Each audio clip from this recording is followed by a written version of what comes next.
up, everybody? This is Josh with SoutheastPitReport.com, and we're here with a very special interview. Not really an interview because we're just here to say goodbye to one of my favorite bands, and this is Mattie Montgomery from the band For Today. How you doing, Maddie? I'm doing good. Hi, everybody. I was told I'm on a time crunch because Alabama is at halftime right now, so we got about 10 minutes. We got to keep it short, man. We got to watch the Tide roll. Yeah, well, That's what they do. Like I said, and Maddie was giving me a hard time right before we started this, but Clemson's coming for you, man. We got Virginia Tech tonight, and we're going to roll through them. That's what I keep hearing. We'll see. And so we're coming. See for what you. happens. Yeah. But how you doing, Maddie? This is really the final hoorah, the final man. tour, man. Yeah, I'm excited. It's been incredible. I'm really grateful for the time we've gotten to spend in the band. But it's right to be done. I'm going to go spend more time with my wife and kids.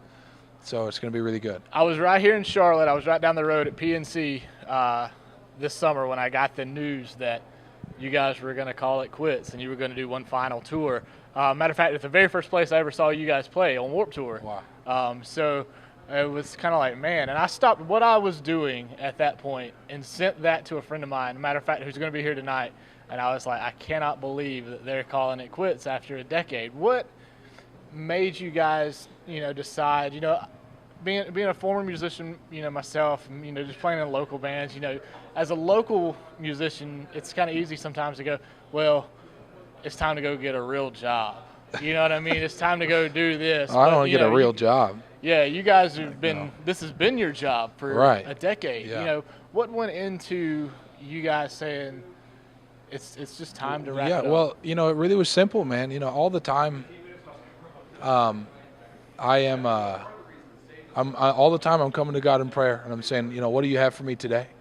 And early this year, now about 10 or 11 months ago, I was in prayer and just started to feel really strong, like maybe it was time to move away from the band, which is crazy. I mean, I've asked God a million times before. Every time I get frustrated or got frustrated or tired of tour, or every time I missed home, I was like, God, can I go home? Please and let me go home. yeah, and it was always like, stay the course, press through. And this time it just felt different, like God was saying, okay, it's time to be done. You've done everything I sent you to do all those years ago. Now it's time to move on. Yeah. So it was really simple, man. And it's still a ton of fun. The shows are great. Tonight is sold out. The shows are going awesome. Me and the rest of the guys, we still get along amazing. Still my best friends. But it's just time to be done with this chapter of our lives. And it's like any other form of ministry. At my church, my pastor had been there for 21 years. Yeah. And he came before us and said, we feel like it's our family, it's time for us to move back to Eastern Tennessee. They're from Eastern Tennessee, but his parents still live there. They're getting on up in age. Her parents still live there. And, so they moved on to see what the Lord, had for them. Something that I thought of when I was putting this together was a lot of fans, always wanted to know what was causing that? What, was there an issue in the band? Absolutely not. No. And that's the thing with you guys. I've met you guys. I hope that just didn't go dark, but oh well. We're back. But every time I've met you guys and talked with you guys, it's always been about the mission. Yeah, man. I saw you guys in Columbia, South Carolina last year with Silent Planet, of all people, and you and Garrett were talking about just this guy you met on the street. Oh yeah. What's in it now for Maddie? You know what I mean? Like where are you going now? I'm just going home, man. I'm gonna I'll still preach. I'll still travel and preach at churches and conferences and things like that. But really, my first priority is I've got 2 little boys and a wife at home that miss their daddy, and she misses her husband. So I'm going to go home and spend a lot more time with them because touring 4 or 5, 6 months out of the year is not fun. And God called you to go and preach and start For Today, but the thing is, ministry starts at home. Absolutely. And people are going to love this interview because it keeps getting dark in here. No, they can't see me. I better smile, Brian. But yell at somebody. But yet ministry starts at home. Yeah, man. So and that was the thing. You know, when I started doing this, I was on the road all the time. I'd come up here to Charlotte. I'd go down to Atlanta, and you know, I got a wife at home, and I got a kid at home. Yeah. And so I too once had to say, I'm going to cut back on what I'm doing. I'm going to let other people do what they want to do. With this being you guys' final tour, I usually word this question a little bit different of what's the craziest thing you've ever received from a fan?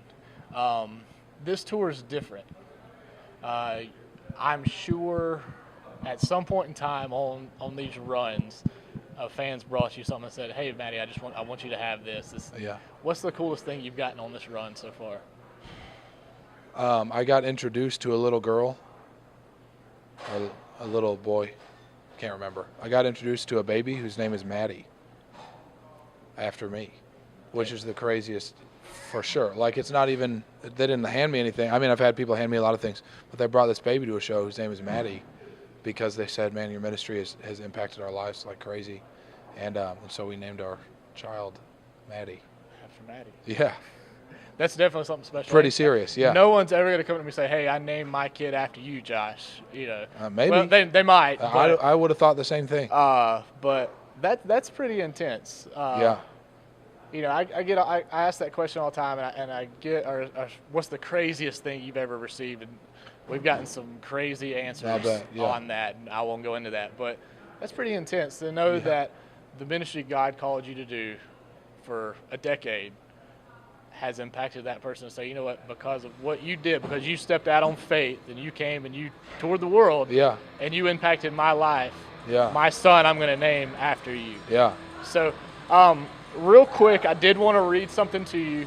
I had a friend, speaking of kids, who wanted to be here tonight.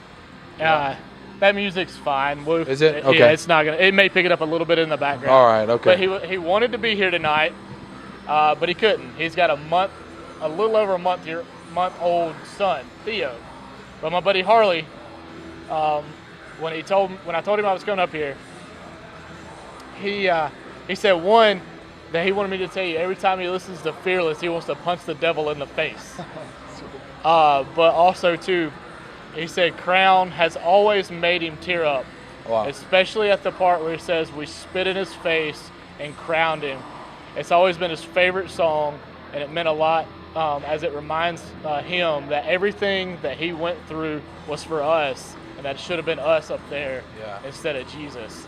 I wanted to just share that with you because Harley wanted to be here tonight, but family comes first. You know what I mean? He's got a month-old son, and he wanted me to share that with you. Yeah, that's awesome, man. I know personally, for me, For Today has meant a lot more than just heavy music. You know, to me, it's been a way for you to worship using heavy music. That's awesome. And people don't realize that. You know, they think that we get up there, we're just screaming music and screaming words, and you know, the lyrics that you guys have not been just words. It's been a message.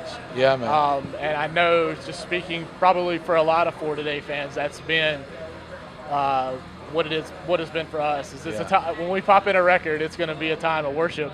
Yeah, man. And that's why we're here tonight. We wanted to give you guys a send-off. That's awesome. Because you have meant a lot to us as far as a website and as a publication. You've always sat down and took a chance to speak with us, whether it be our podcast. You have given us by far the best answer on a podcast for a question we used to ask all the time. If Taylor Swift was to write a song about you, what would it be named? You gave us the best answer. I'm not going to give that away. If you want to know what Mattie's answer was to that, click on the tab that says Straight Out the Pit and listen to his answer. It's pretty funny. Check it out. I don't even know what it is. You got to let me know. But yeah, man, that's it, man. I'll let you get back to watching football. We just want to thank you guys for what you're doing. Your ministry over the last 10 years has meant a lot to a lot of people. That's awesome. Thank you. And I normally don't address the viewer in an interview, but if you've got a For Today story, or if you want to share what Maddie and For Today has meant to you guys, share it in the comment section below. This is going to be on YouTube.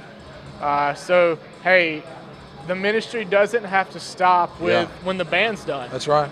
The ministry is us now, and so now we carry that message on. And we just thank Maddie for my pleasure, bro. What you guys have done for us, man. Absolutely. So, it's been an honor, man. If there's anything else you want to share with our viewers. Just Jesus, guys. I love you. All right, guys. Well, this is Josh with SoutheastPitReport.com. Thanks for watching. This is Maddie from For Today. Thanks, guys.